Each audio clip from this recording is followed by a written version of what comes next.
as you were also talking, you reminded me of a TV show I was watching when I was in the States last, and the TV show was called Undercover Billionaire, and it was about a billionaire who had like multiple billions and said, I've always said to my friends that if you put me anywhere in the U.S., give me 90 days, a phone, and a beat up pickup truck, and I bet you I can make have $1 million business, have $1 million valuation business, right? And he's like, so he used his own money. He made it, like, bought a crew and went and did this experiment. Um, and what really struck me about that period of time when he was in there in the 90 days was he was very honest about, look, I know business, I know I can create, but if I don't, I'm coming here with just a beat up pickup truck and a cell phone. If I don't have my housing situation and my food situation taken care of, I can't even really even get into the business created. So let me go first and go and say, for the next 90 days, how much do I need to set aside to be able to not have to worry again about any living expenses? Yeah. Right. And he made that really real. He's like, this is just the number that I need. And I'll do whatever it takes for me to get that money in so that that's done. And then I can go create a business. But like right now, I just need cash flow to take care of these expenses so that I have a budget. And like, he was living out of his car for a good period of time.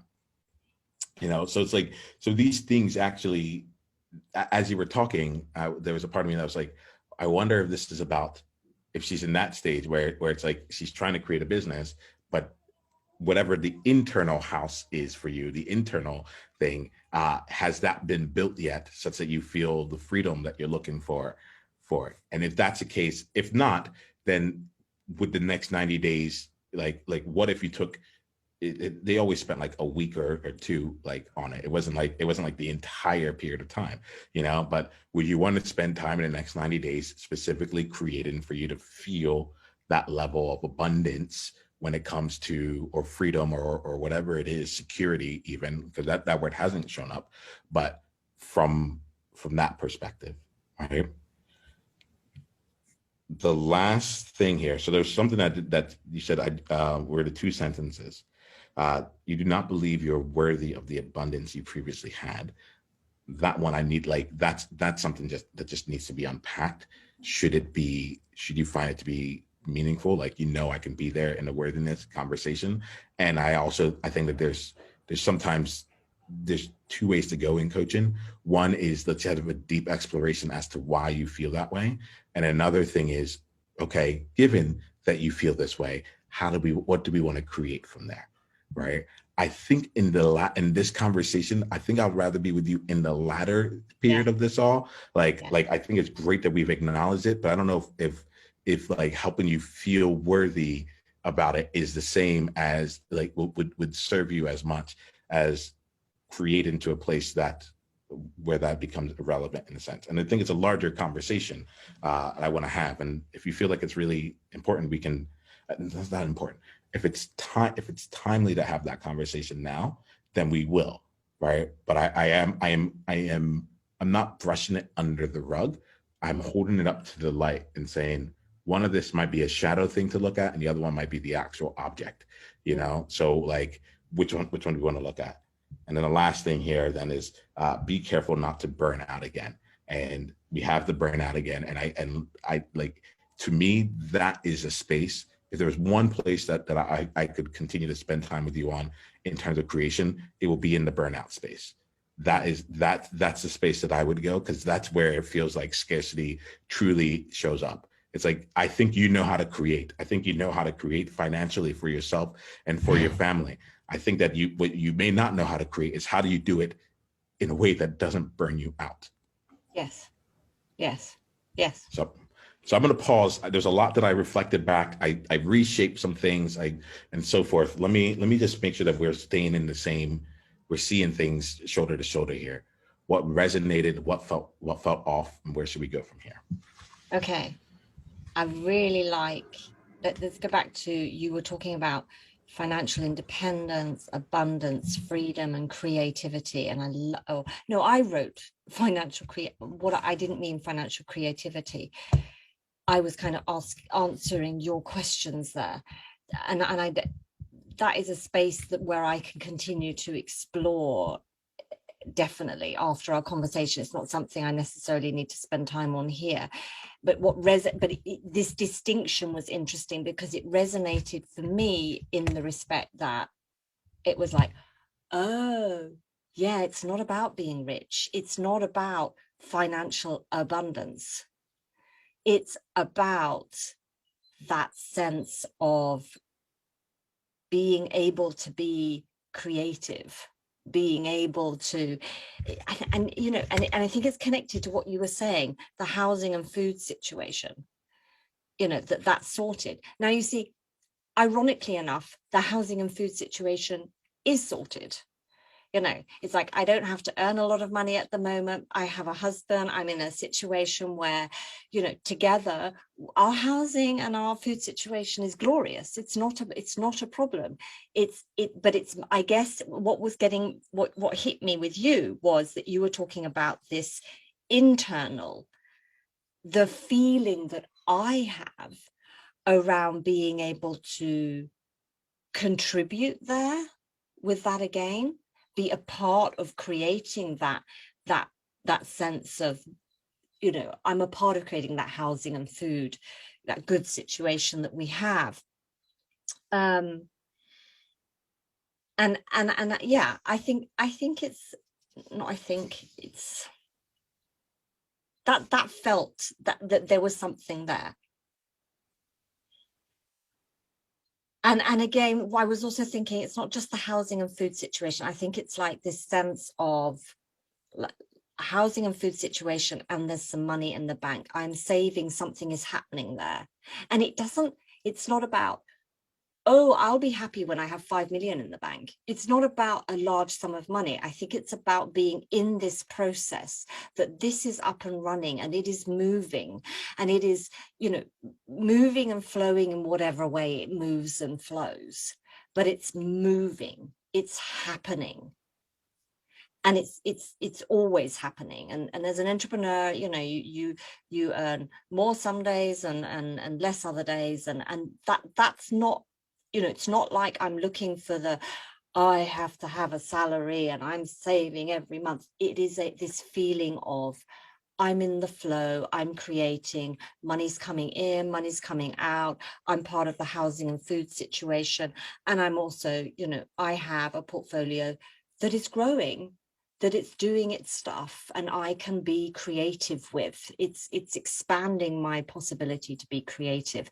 And I think, you know, when you were saying that, it was that was where I was landing in my happy feelings. That was interesting. That was like, and it wasn't being, oh, I want to be financially independent from my husband. It's like, no, actually, that's not really interesting for me. You know, Not where the joy lives, right there, right? no, it's a different thing. So that was that section.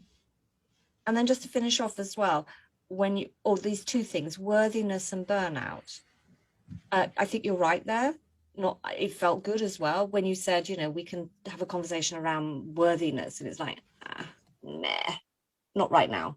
Yeah, there's something I've been working with, and yes, but not right now. I would love to have a conversation where we're talking about from where I feel creating. That's good, you know, not the why are you feeling like this, but what, you know, you are feeling this, right? Let's create from here. That's, for me, feels so much more powerful today, and something that I can, you know, I'm it's almost kind of like I'm fed up with being in the swamp of analyzing why I'm worthy or not worthy.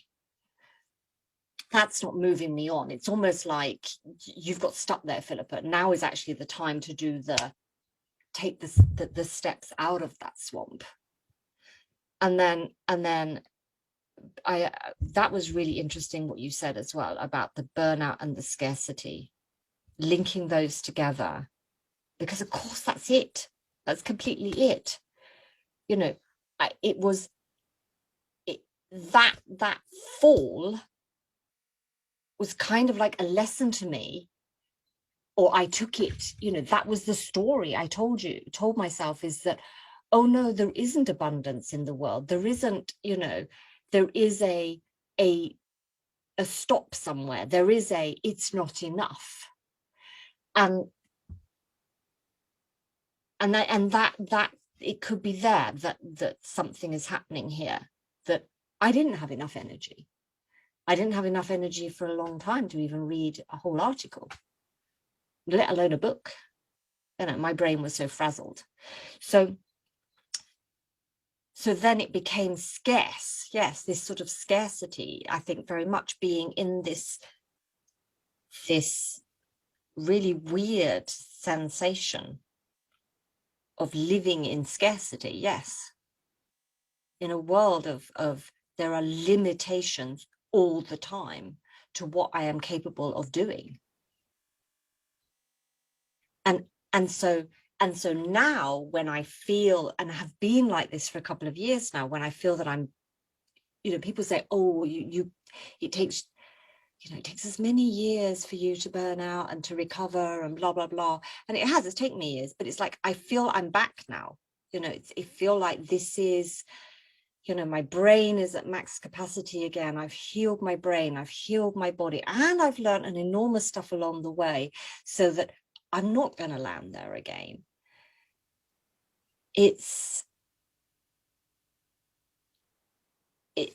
However, if we're going to take the word worry, which was really great that you picked it up on it, the worry of people around me is infectious, and then becomes my worry, and will pop up occasionally. And especially when, I've gone all into something, and there'll be we're worried, or, and it will pop up, and it's like, you know what? Didn't need to hear that. I'm actually quite good at sabotaging myself. So I don't need you to come along and help me. I got you on that one. I got you there. Yeah. So there you go. That's the feedback. Love it. Really love it. So much. Oh my goodness. So much to dive into there. So let's do this here then. First, let's breathe on that. Let's breathe all this in real quick. I just like to give us a chance to reset ourselves, check on the peekaboo game, see where we are. Just breathe in, a deep breath in, deep into the center of you. Feel yourself not just grounded, but feel yourself centered. Wherever you happen to be in alignment with you. Let's take that time, and I'll do the same.